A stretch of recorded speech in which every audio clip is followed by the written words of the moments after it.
एक दफ़ा का जिक्र है। एक खूबसूरत से गांव में केसर नाम का एक किसान अपनी बीवी के साथ रहता था। केसर बहुत ही मेहनती शख्स था। एक दिन जब केसर अपने खेतों में काम कर रहा था तो पीछे से सेठ और उसका नौकर रंगीला आ गए। रंगीला सेठ से कहने लगा, सेठ, अब की बार पूरे गांव में केसर की फसल सबसे अच्छी हुई है। आप ऐसा करें, केसर से ही फसल खरीद लें।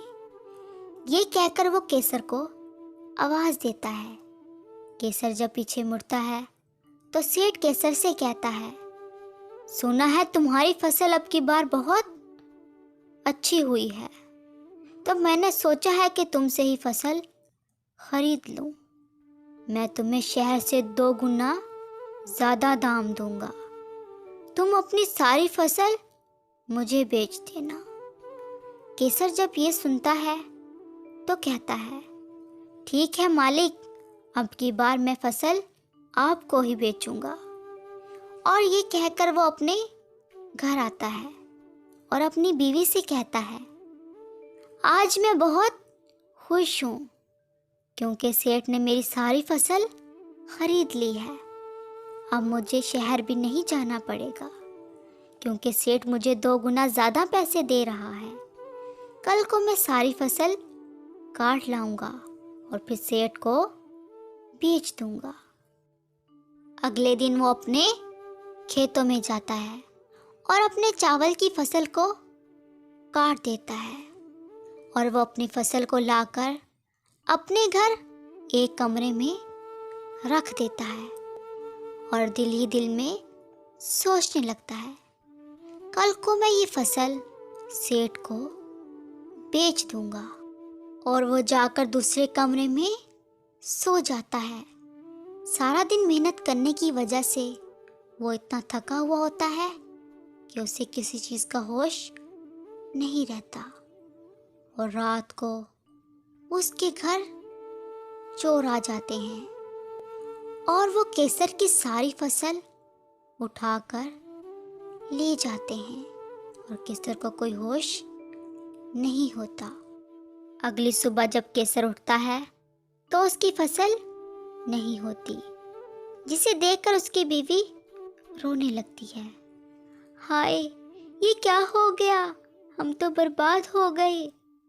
और केसर जल्दी से सेठ के पास जाता है और सेठ से कहता है, मालिक, कोई मेरी सारी फसल चुरा कर ले गया, मैं बर्बाद हो गया। सेठ केसर की बात सुनता है और कहता है, तुम सब्र रखो, मैं पता करता हूँ कि ये किसका काम है। जब केसर वहाँ से चला जाता है तो रंगीला सेठ से कहता है, मालिक, ये तो मुझे इसका ड्रामा लगता है। मुझे लगता है इसने फसल किसी को अच्छे दामों में बेच दी है और अब ये आपके सामने ड्रामा कर रहा है। अब केसर के पास सब्जियों के अलावा कुछ ना था जिनको वो मंडी बेचकर अपना घर चलाने लगा। एक दिन जब केसर अपनी बीवी के साथ बैठा था तो उसकी बीवी कहने लगी, अजी सुनते हो, आज तो सब्जियां भी ख़त्म हो गई हैं और घर में अचार के सिवा कुछ नहीं है। केसर ने जब अचार का सुना तो कहने लगा, तुम तो अचार बहुत अच्छा बनाती हो, क्यों ना तुम मुझे अचार बना कर दो और मैं उसको गांव में बेच कर आऊं। उस दिन के बाद उसकी बीवी उसे अचार बनाकर देने लगी और केसर गांव में घर घर जाकर उसे बेचने लगा। केसर का अचार तमाम गांव के लोगों को बहुत पसंद आया और केसर को अचार से बहुत मुनाफा होने लगा। केसर को अचार से इतना मुनाफा हुआ कि केसर ने अपनी दुकान बना ली और केसर की दुकान पर अचार लेने वालों का हमेशा हजूम रहता। केसर का अचार दूसरे गांव में भी मशहूर होने लगा और दूर दूर से लोग उसका अचार लेकर जाने लगे। एक दिन केसर की दुकान पर सेठ आया और वो केसर से कहने लगा, ओ केसर, तुम्हारा अचार तो बहुत मशहूर है। मेरी बेटी ने ख़ास फरमाइश की है कि तुम्हारी दुकान से अचार लाऊं, इसलिए 60 किलो अचार 2 दिन बाद मेरे घर पहुंचा देना। केसर अपनी बीवी से कहकर सेठ का 60 किलो अचार बनवा देता है। अब वो दोनों सेठ के आदमियों का इंतज़ार करने लगते हैं जिन्होंने अचार लेने आना होता है। काफ़ी देर गुजर जाती है। केसर की बीवी उससे कहती है, मुझे लगता है वो आज नहीं आएंगे, चले जाकर सोते हैं। जब वो सोने के लिए जाते हैं तो उनके घर चोर आ जाते हैं और वो चोर केसर का अचार चुरा लेते हैं और कमरे को खाली करके वहाँ से चले जाते हैं। जब केसर सुबह अचार देने के लिए उठता है तो कमरा खाली होता है। ये देखकर केसर परेशान हो जाता है कि बार बार उनके घर ये चोरियां कौन कर रहा है, और वो जल्दी से सेठ के पास जाता है और सेठ से कहता है, मालिक, आपका 60 किलो का अचार किसी ने चुरा लिया। जिस पर सेठ उससे कहता है, ये हर बार चोरी मेरी ही चीज़ों की क्यों होती है? क्या तुम मुझे अपना माल नहीं बेचना चाहते?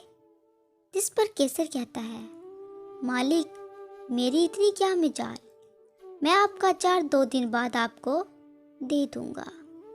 ये कहकर वो घर आता है और अपनी बीवी से कहता है, तुम सेठ का 60 किलो का अचार दोबारा से बनाओ और आज रात मैं पहरा दूंगा कि कौन है जो ये हमारे घर चोरियां कर रहा है। आज रात जैसे ही चोर अचार लेने आएंगे तो मैं उनको पकड़ लूंगा। ये कहकर केसर एक दरवाजे के पीछे छुप जाता है और जैसे ही चोर आते हैं केसर उन्हें पकड़ लेता है और कहता है, अगर अपनी जान प्यारी है और पुलिस से बचना चाहते हो तो जल्दी से मुझे बताओ कि ये चोरी कौन करवा रहा है। चोर डर कर उसे सब बता देते हैं। केसर जल्दी से सेठ के पास जाता है और सेठ से कहता है, मालिक, मेरे घर चोरियां और कोई नहीं, आपका नौकर रंगीला करवा रहा है। सेठ जब ये सुनता है तो वो रंगीले को बुलवाता है और जब रंगीला आता है तो सेठ कहता है, मुझे तुमसे ये उम्मीद नहीं थी, तुम केसर के घर चोरियां करवा रहे थे। पहले तो रंगीला झूठ बोलता है कि ये चोरियां उसने नहीं करवाई, लेकिन जब सेठ सख्ती से पूछता है तो रंगीला अपना जुर्म मान लेता है और रोने लग जाता है। मालिक, मुझे माफ़ कर दो, मैं लालच में अंधा हो गया था और मैंने ही केसर के घर तमाम चोरियां करवाई। सेठ जब ये सुनता है तो रंगीले से कहता है, तुमने जो केसर के साथ किया उसकी तुम्हें हरगिज़ माफ़ी नहीं मिलेगी। ये कहकर सेठ पुलिस को बुलवाता है और रंगीले को पकड़वा देता है और केसर से कहता है, मैं अपने नौकर की तरफ से तुमसे माफ़ी मांगता हूँ और तुम्हारा जितना भी नुकसान हुआ है उसकी भरपाई मैं तुमसे करूँगा। केसर सेठ का शुक्रिया अदा करता है और खुशी खुशी अपने घर चला जाता है।